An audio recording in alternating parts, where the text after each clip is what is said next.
প্রশ্ন এসেছে যে সম্প্রতি খবর বেরিয়েছে বাংলাদেশ থেকে তরুণরা নাকি পাকিস্তানে গিয়ে জঙ্গিবাদে জড়িত হচ্ছে। তো ইতোমধ্যেই একজন বাংলাদেশি তরুণ পাকিস্তানে গিয়ে ওই দেশের সেনাবাহিনীর অভিযানের মুখে নিহত হয়েছে।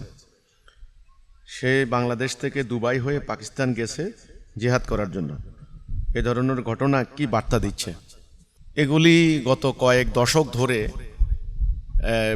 বাংলাদেশ, পাকিস্তান, ভারত, আফগানিস্তান, এটা একটা আলোচ্য ঘটনা, আলোচিত বিষয়। গত কয়েক বছর ধরেই কিন্তু এগুলি হচ্ছে বাংলাদেশে। পাকিস্তান, ভারত, বাংলাদেশ, আফগানিস্তান এই অঞ্চলে একটা আনরেস্ট পরিস্থিতি সৃষ্টি করার জন্য দীর্ঘদিন ধরে চেষ্টা হচ্ছে।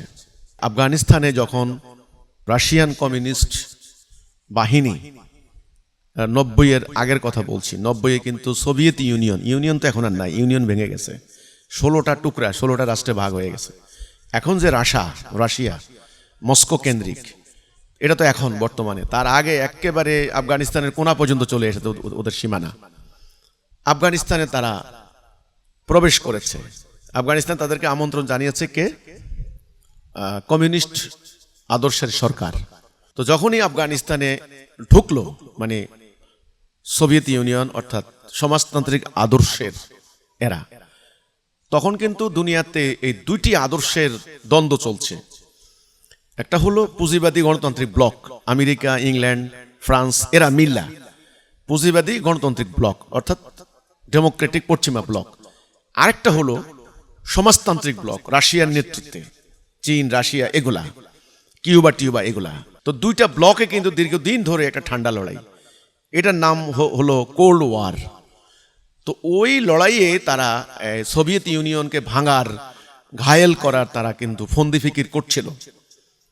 তো ইন দ্য মিন টাইম যখন রাশিয়াতে তারা ঢুকলো, আমেরিকা চিন্তা করলো যে আমরা তো পাইলাম এবার হাতের নাগালে, এইবার ওদেরকে সাইজ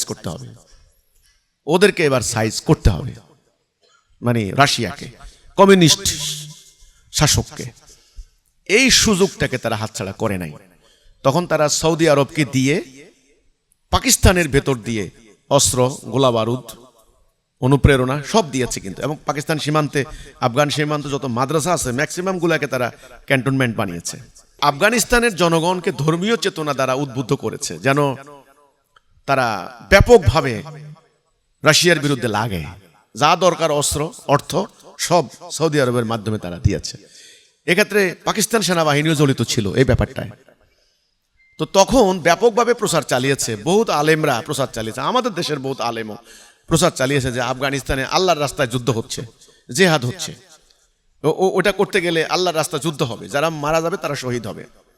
আর স্বাভাবিকভাবেই মুসলিম বিশ্বে হাজার হাজার লাখ লাখ তরুণ তারা কোরআন পড়ে, কোরআনের মধ্যে জেহাদের ব্যাপারে অনুপ্রেরণা দেওয়া আছে, জেহাদের মর্যাদা বলা আছে, শাহাদাতের মর্যাদা বলা আছে। এবং রাসূল পাক সাল্লাল্লাহু আলাইহি ওয়াসাল্লামের সাহাবীদেরকেও আল্লাহ রাসূল শহীদ হওয়ার জন্য জেহাদে উদ্বুদ্ধ করেছেন, শহীদ হওয়ার জন্য তারা গিয়েছেন আল্লাহর রাস্তায়। কাজেই এই প্রেরণা কিন্তু মুসলিম বিশ্বের তরুণদের মধ্যে ছিল, আছে, এটাকে তারা কাজে লাগিয়েছে।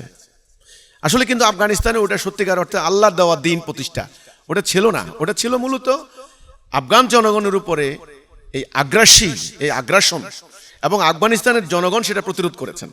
ধর্মীয় চেতনাকে সেখানে ব্যবহার করা হয়েছে।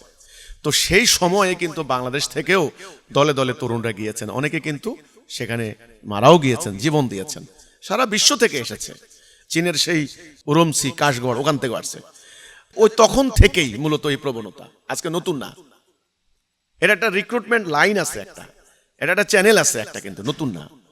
তো বাংলাদেশ থেকে এখন যে তরুণ গেল, মিডিয়া খবর আসছে, এটা কি বার্তা দিচ্ছে? আমার কথা হচ্ছে এখানে যে মানুষের ধর্মীয় সেন্টিমেন্ট, ইমানি চেতনা, এটা খুব গুরুত্বপূর্ণ একটা জিনিস। এটাকে অতীতে ভুল খাতে প্রবাহিত করা হয়েছে।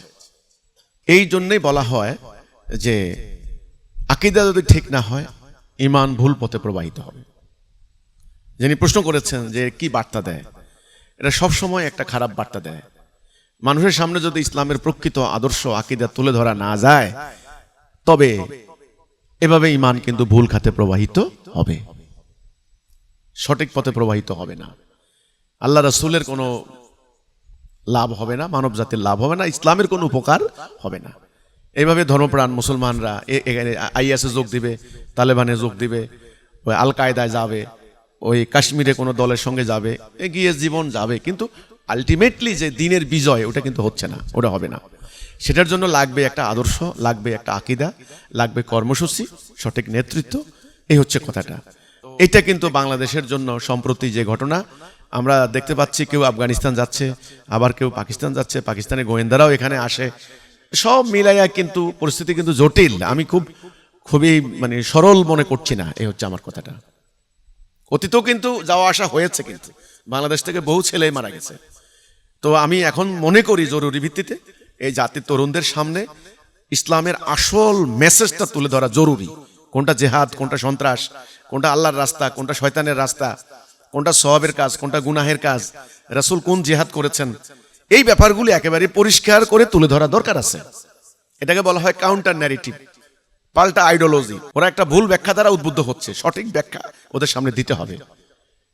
ওদেরকে অবজ্ঞা করলে চলবে না, হ্যাঁ, শক্তি প্রয়োগ করেও হবে না, কিন্তু লাভ নাই, কারণ ইমানি চেতনা আপনি এটাকে দাবিয়ে রাখতে পারবেন না। এই জন্য তাদেরকে সঠিক ইসলামের সন্ধান দিতে হবে, সে কথাটাই আমাদের কথা। তবে এই খবরটা কিন্তু উদ্বেগজনক, এই হচ্ছে কথা।